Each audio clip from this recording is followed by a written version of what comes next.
বহুদিন পর সুজন সেলুনে স্কুটার ড্রাইভ করে গিয়ে মুখ ওয়াশ করলাম, আর রাত্রে বন্ধুর সাথে কোথায় গেলাম থাকছে এই ভিডিওতে।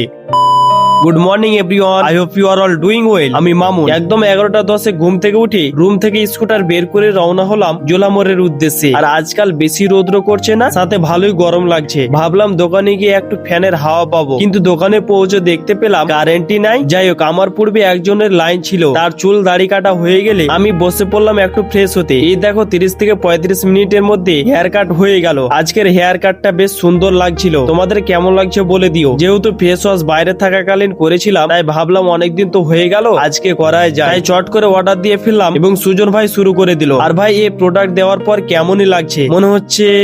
বাদ দাও, এবার বলো কেমন লাগছে। দুটোই কিন্তু 100 বাই দেবে। বিল কমপ্লিট করে রওনা হলাম বাড়ির দিকে। এন্ড স্কুটার পার্কিং করে গোসল করে বিকালের দিকে বাইরে বসেছিলাম। ঠিক তখনই আম্মাজান আইসক্রিম নিয়ে আসলো। এই গরমে আইসক্রিম খেতে কিন্তু মন্দ লাগে না, ভালোই লাগে। ইভেন আইসক্রিম খাওয়া শেষে আসরের নামাজ পড়তে চলে এলাম মসজিদে। এমনকি অনেকক্ষণ পর মানে মাগরিবের নামাজ আদায় করে আমি সহ বন্ধু জাহাঙ্গীর চলে এলাম মহারাজপুর পেটুক বিরিয়ানি খেতে। এবারে প্রশ্ন করবে, এতগুলো দোকান থাকতে এখানে কেন তুমি যাও? ভাই, এখানে বিরিয়ানির পরিমাণটা অনেক দেই এন্ড খেতেও ভালো। এনিওয়ে, অনলাইনে পে করে দুই বন্ধু এনজয় করতে করতে পৌঁছে গেলাম পানুসাহা মোড়। যেহেতু আজকে ছিল বাজারের দিন, তাই বন্ধু হালকা করে বাড়ির জন্য বাজার করে নিল। ঠিক আছে, তাহলে আজকে এখানেই বিদায় নিচ্ছি। ভালো থাকবেন।